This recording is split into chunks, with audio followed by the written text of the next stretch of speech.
T9C got the fucking juice. Silver's the new gold.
T9C got the fucking juice. What's going on, everyone? Welcome back to another episode of the JT Sports Podcast. I'm your host, JT, and we got football back tonight. NFL action. We got the Lions taking on the Kansas City Chiefs.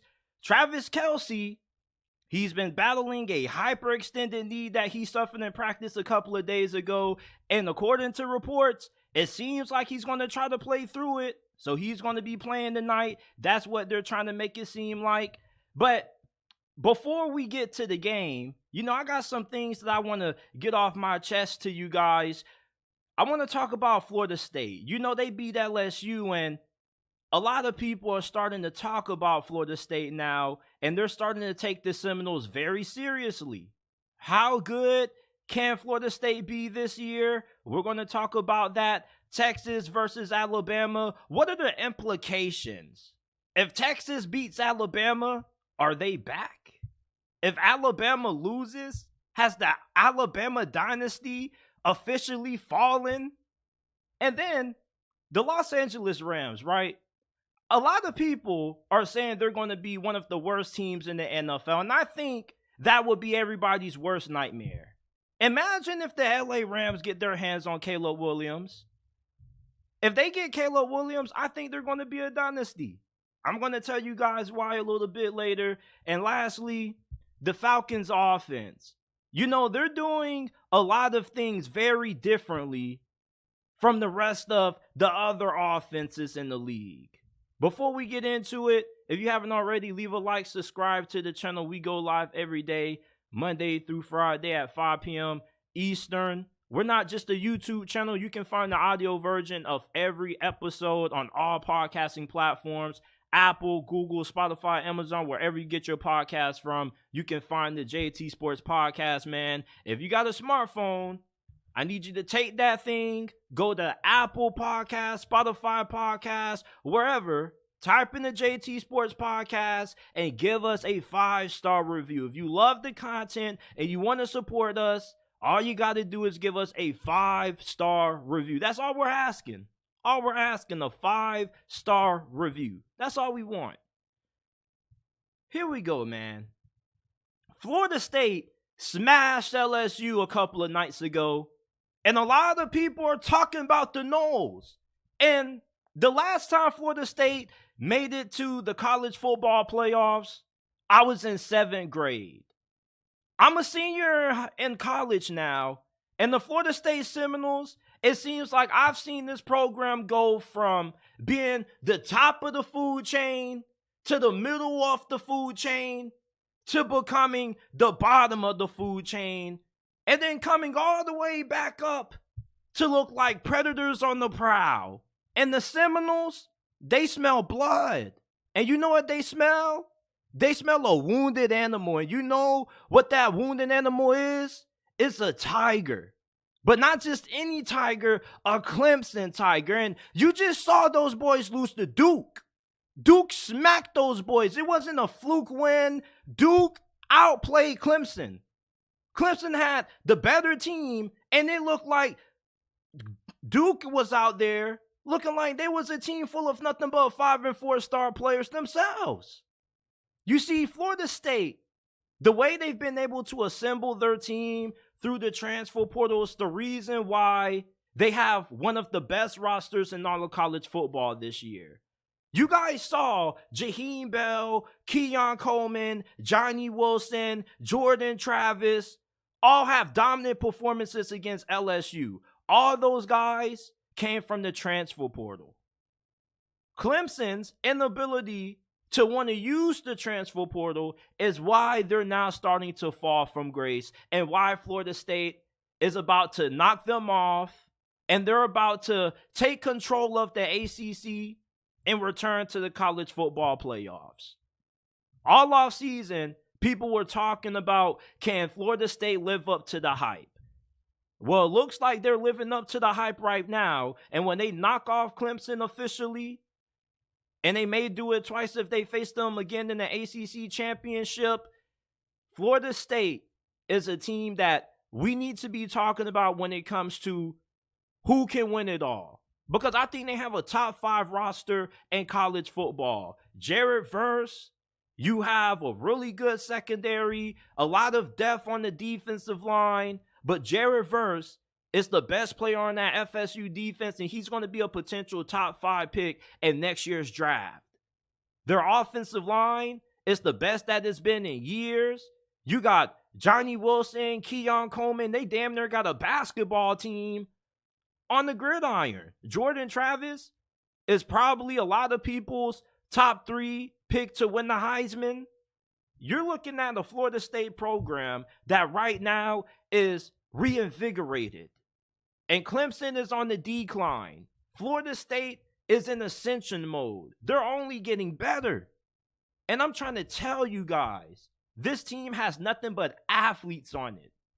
Just because they may not be the most talented team according to 247 Sports Team Talent Composite rankings doesn't mean they don't have an overall great roster.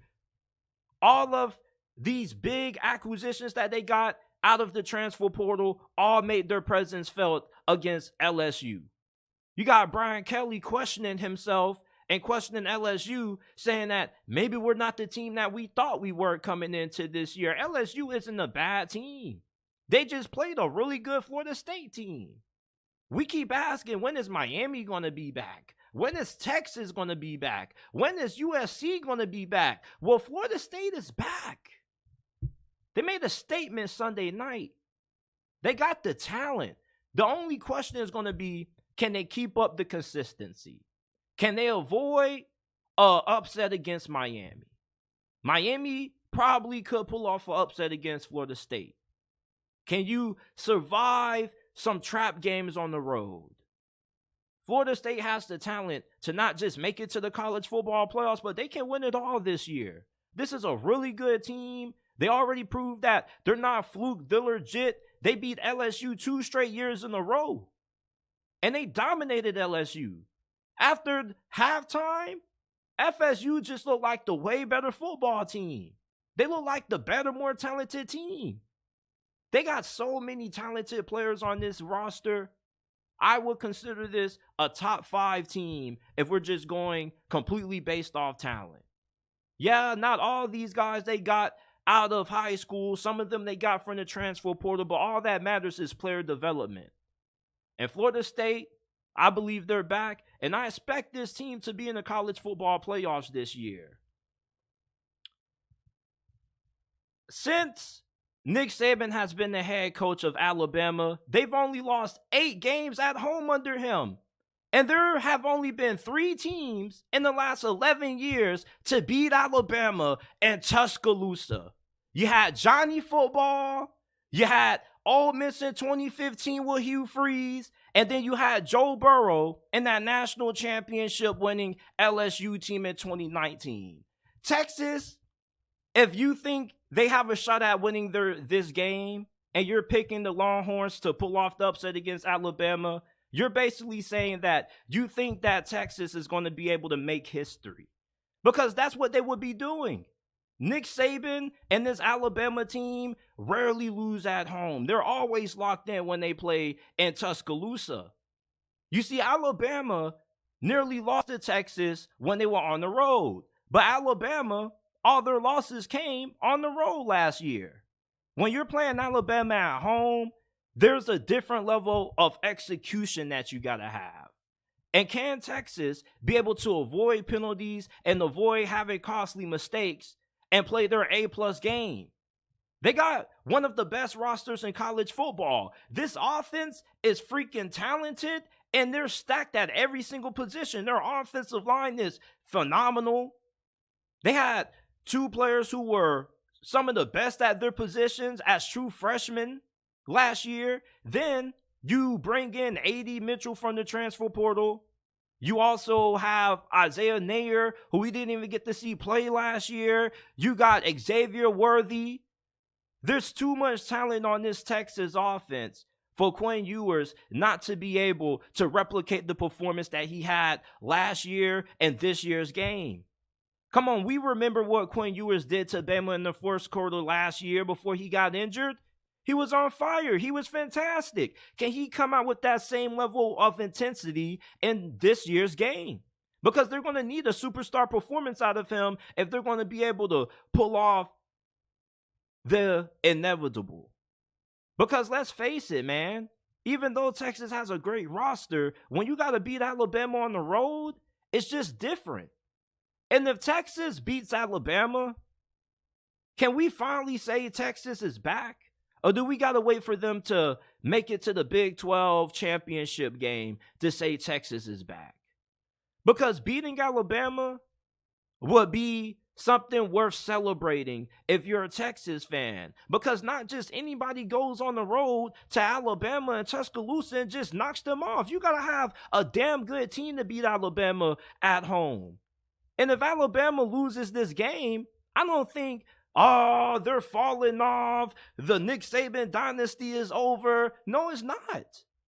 If Texas loses this game, I think that there's going to be more pressure on Steve Sarkisian. Because if you lose to Alabama, and let's say you lose in a blowout fashion, then you're going to have Texas fans looking at you saying, damn, man, like, I thought we had a good team this year. I thought that we were actually going to be able to compete with Alabama. We nearly beat them last year. So what happened? Now, if Texas loses by, let's say, 1 possession in this game, rather it be a touchdown or a field goal, I still think there would be a little bit of disappointment. You see, people expect Texas to really be able to go into Alabama and win this game. People think that Texas has the coaching staff, they finally have the defense, and they have a lead offense, and they got a winning formula against Alabama, a team that has some concerns at question mark. Well, some concerns at quarterback, Jalen Milroe. People don't really know just how good he really is, and we don't even know if he's the best quarterback on the roster at the moment. For all we know, he could struggle early in this game and get benched. Now, me personally, I like Jalen Milroe. I think he's a fantastic athlete. He's really dynamic, running the ball. Now, as a passer, he can be a little streaky at times, but he has a really strong arm, and he can beat you over the top. I think Texas defensively they're going to be in for a challenge against this Alabama offense. I don't think this Alabama offense is going to struggle in this game. I think that they're going to be really good running the football, because not just do they have a lot of good running backs, but Jalen Milroe's running ability is something that you have to game plan also for. And with how good he is at making guys miss, and with that speed, he's going to make guys miss in the open field, and he's going to make guys in the backfield that may end up having tackles for loss look stupid, because he's just not an easy guy to bring down. I like Jalen Milroe to have a fantastic performance in this game, but they don't need Jalen Milroe to have a Heisman-worthy performance to beat Texas. They have the highest blue chip ratio in all of college football. They got arguably the best roster in college football, either them or Georgia. They don't need Jalen Milroe to dominate. Quinn Ewers needs to have a better game than what Jalen Milroe has to. Alabama has the home field advantage. Texas doesn't. They got to play mistake-free football, and they got to execute at an extremely high level. You see, if Texas can pull off this win against Alabama, I probably will feel really confident about their chances of being able to make it to the college football playoffs and win the Big 12. And if you're able to beat Nick Saban at his own house, I think it shows a lot about how good of a team you have. Think about the teams in the past that we've seen beat Alabama. LSU in 2019 with Joe Burrow, Justin Jefferson, Jamar Chase. They won the damn championship. 2015, Ole Miss, Hugh Freeze. They were a 10-win team that year. And we already know about the legend of Johnny Football and what he did that season. I mean, he was magic. For you to beat Alabama, not just do you got to have a really good team and really good quarterback play, but you also got to have a little bit of luck on your side also. I mean, these teams just don't beat Alabama just cleanly. Sometimes you need a couple of penalties to go your way. But if you're Texas, you got to make sure that you can win in the turnover department and that you commit less penalties than Alabama. You can't have false start penalties, and you can't get rattled. Last year, when Texas played Alabama in the fourth quarter, I think Texas got rattled. You see, Quinn Ewers, too many times last season, late in games, he got rattled. He's a streaky player. If Alabama's home crowd can get into this game, and let's say Alabama gets out to a 10-point lead going into the second quarter and this crowd really gets into it, is Quinn Ewers going to be able to function at a high enough level to be able to lead Texas to the win? It's really hard winning on the road in college football. I really have learned to respect the home field advantage in college football. You got to be a really good team to be able to consistently be able to go on the road and win games. And when you're playing in an atmosphere that is Bryant-Denny Stadium, you got to be able to be on your A-plus game, and you got to be dialed in, and you got to be able to execute. And we've yet to see Texas show us under Steve Sarkisian that they've been able to go in and consistently execute. They were picked to win the Big 12 last year, if I'm not mistaken, and they're picked to win it again this year. But the problem with Texas is the fact that in big moments, they come up small sometimes. Are they going to be able to come up big against Alabama at 7 p.m. Eastern time this Saturday on ESPN as a 7-point underdog? We will see. But if Texas wins this game, oh my God, the hype for them is going to be at an all-time high. And I think you really are going to have to take them serious and view them as a team that possibly could win it all. But if Alabama wins this game, oh my goodness, it kind of would be them making a statement, would it? Because it seems like people are starting to count out Nick Saban now. You know, I know you guys have seen your fair share of people talk about how the quarterback position is at probably the worst state that it's been in a very long time. I mean, they had Bryce Young, Mac Jones, Tua, Jalen Hurts. They had a very great stretch of quarterbacks. And now you kind of have a lot of uncertainty. But if they can win this game and they kind of beat Texas emphatically, I think that a lot of people are going to start saying, uh-oh, Maybe we underestimated Alabama. Now, if Alabama wins this game close, I don't really think a lot of people are really going to give Alabama a lot of props because Texas has a lot to prove in this game. You see, if Alabama wins this game, then people are going to say, well, they were supposed to beat Texas. You know, Texas is overrated like always. But if Texas beats Alabama, they're going to get more props because they've been down for so long that the expectations is that they're not supposed to be able to win games like this. So Nick Saban, if he's able to lead Alabama to the win in this game, I'm going to say that I probably like their chances of being able to win the SEC. I think that Texas is a really good team. And I think that Texas is probably going to be playing in the New Year's Six bowl game this year. I think they probably win 10 games and possibly the Big 12. Hell, maybe they could get into the college football playoffs with just one loss, but them beating Alabama will hold way more weight for them than Alabama getting the win over Texas. Let's just be honest about it. You guys aren't really going to care too much if Alabama beats Texas. You expect them to beat Texas. People think Texas can beat Alabama, but even then, it's just in games like this, so many times over the last couple of years, Texas has fallen flat. But I think that if Texas wins this game, I think it'd be fair to say that they possibly could be back. But we'll see. The Atlanta Falcons officially released their depth chart, and I was looking over it, and they got a position called Joker. And Cordell Patterson is starting at the Joker position. And I'm like, bro, what the hell is the Joker position? And apparently it's like this Swiss Army knife position where Cordell Patterson is going to be lining up pretty much anywhere. We could see him at receiver. We could see him in the slot. We could see him at running back. Hell, he might play a little bit of fullback. There's no telling what Cordell Patterson is going to be doing with this Joker position.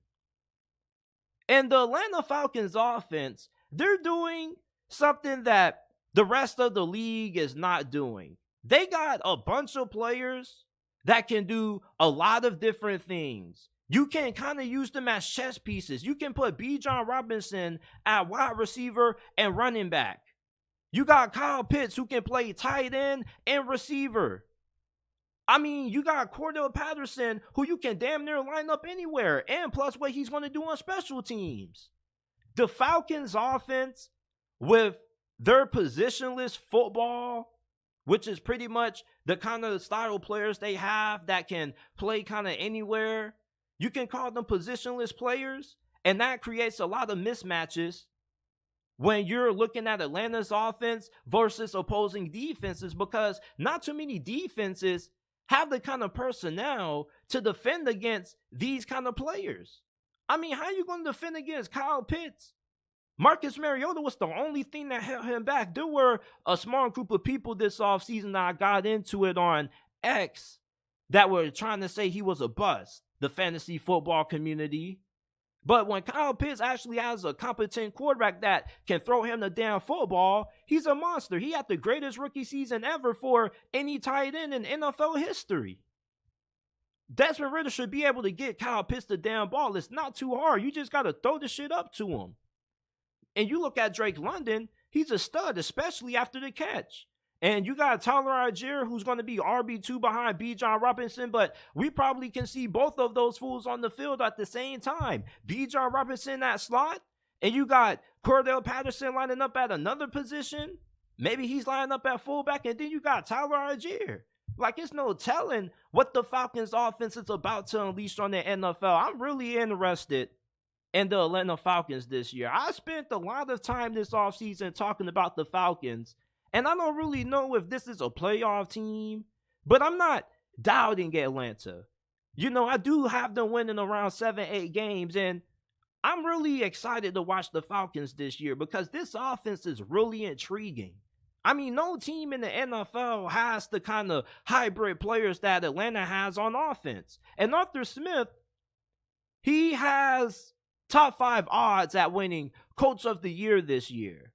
And Arthur Smith, he's gone 7-10 his first 2 years in Atlanta. And this year 3, you're wondering if they're all going to be able to make it come together, because year 3 is where is really fascinating. I mean, the amount of hybrid players that they have that can play a variety of different positions, it's going to make it hard for defenses to game plan for and to prepare for, especially when you got one guy lining up at one position and he could end up doing something completely different. There's a lot of trickery that Atlanta could use. So I'm really excited to watch Atlanta's offense this year. You know, we got questions about Desmond Ridder, but with what they have offensively and what Arthur Smith and this coaching staff keep talking about, like Arthur Smith, anytime you listen to him talk X's and O's, like he sounds like a mad scientist. This dude just loves talking about football, and he just has this calm, cold demeanor. Like I was watching him in the Netflix quarterback documentary when they were interviewing him, like he just has this calm, cool demeanor. But he kind of sounds like a rocket scientist when he talks about football in a sense. So him and this offensive coaching staff, I don't know about Atlanta's defense, but this offense sounds like they're about to be doing a lot of crazy things this year. And I wouldn't be surprised if Atlanta ends up winning this division. I think the two teams that have the best shot at winning the South this year are the Panthers and the Falcons. And the reason why is because I kind of like Arthur Smith. All right, and if they don't make it to the playoffs this year, I will hope they give him a fourth year because they're doing a lot of innovative things offensively, and I'm really interested in seeing how defenses are going to defend against this. I mean, Bijan Robinson can play receiver, dog. Y'all don't know that? Y'all see him rounding up cornerbacks and linebackers in training camp? You see Bijan Robinson in the open field? Between him and the safety, he's winning that thing 90% of the time. These defensive backs do not like to tackle. So Bijan Robinson in the open field, good luck. Bijan Robinson may have the best rookie season that we've seen out of a running back since Ezekiel Elliott came into the league and was an all-pro. Bijan Robinson is a new breed of running back. He can play receiver at a high level and running back. And you got Kyle Pitts, who was underutilized last season. Kyle Pitts with Drake London, that's nasty. And Cordell Patterson, whatever they're going to have him doing in this joker position, look out for Atlanta's offense, man. They're doing some different things down there in the Big A. The LA Rams are going to suck this year. And it probably is going to be your worst nightmare. Because if they have the opportunity to draft Caleb Williams, I think they're going to become a dynasty.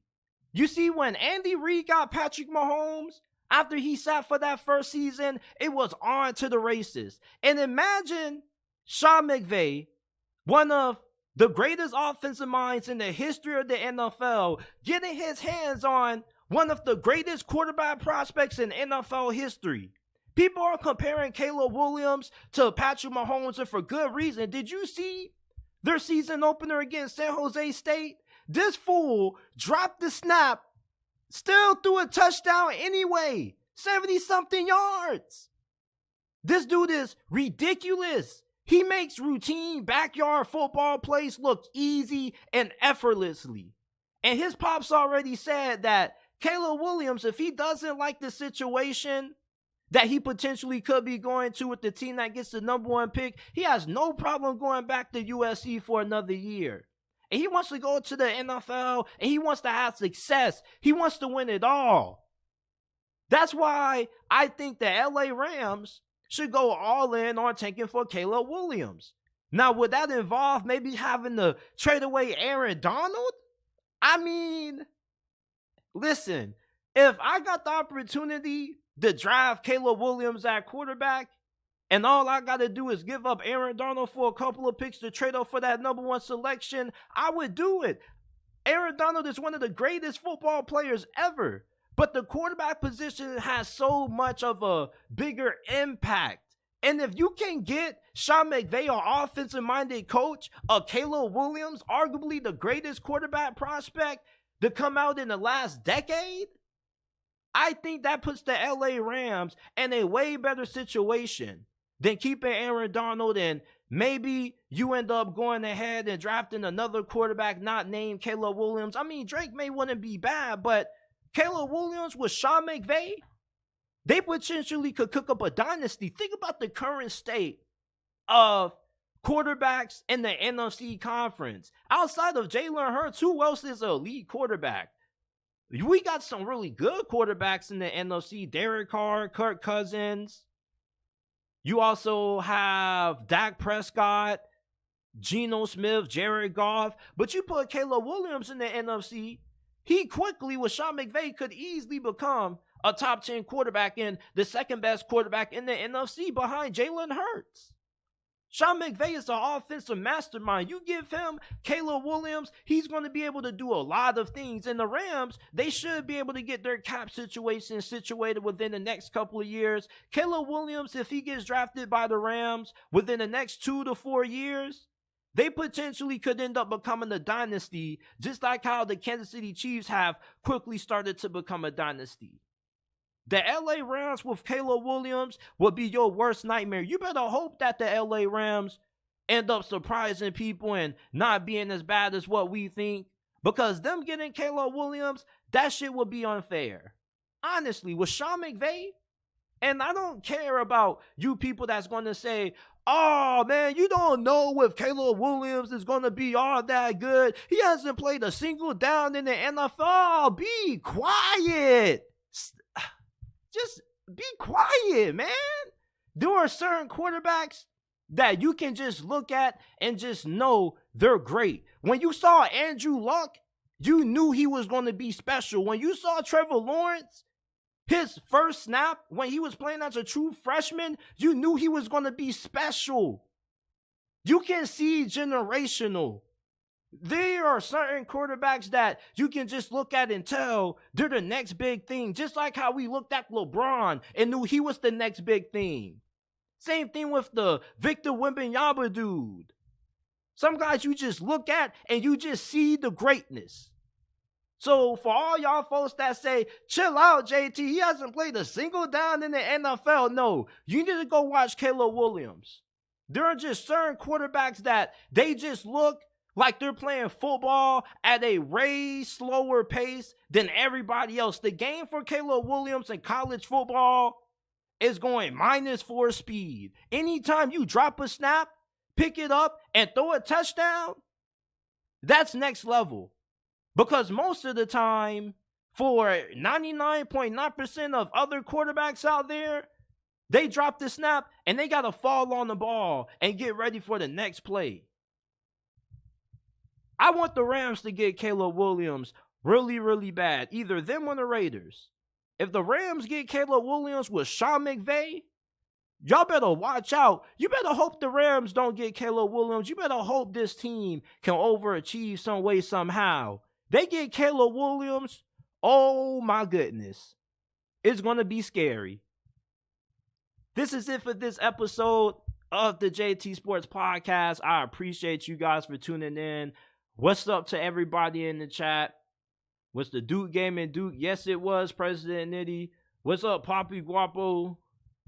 David Corona, what's going on, man? I appreciate you guys for tuning into this episode. If you enjoy, leave a like, subscribe to the channel, give us a 5-star review. We're not just a YouTube channel. Every single episode you can find on all podcasting platforms, Apple, Google, Spotify, Amazon, wherever you get your podcast from. You can find the JT Sports Podcast. Give us a 5-star review if you enjoyed. Share with your friends, family members, and acquaintances. And I hope you guys enjoy the Detroit Lions versus Kansas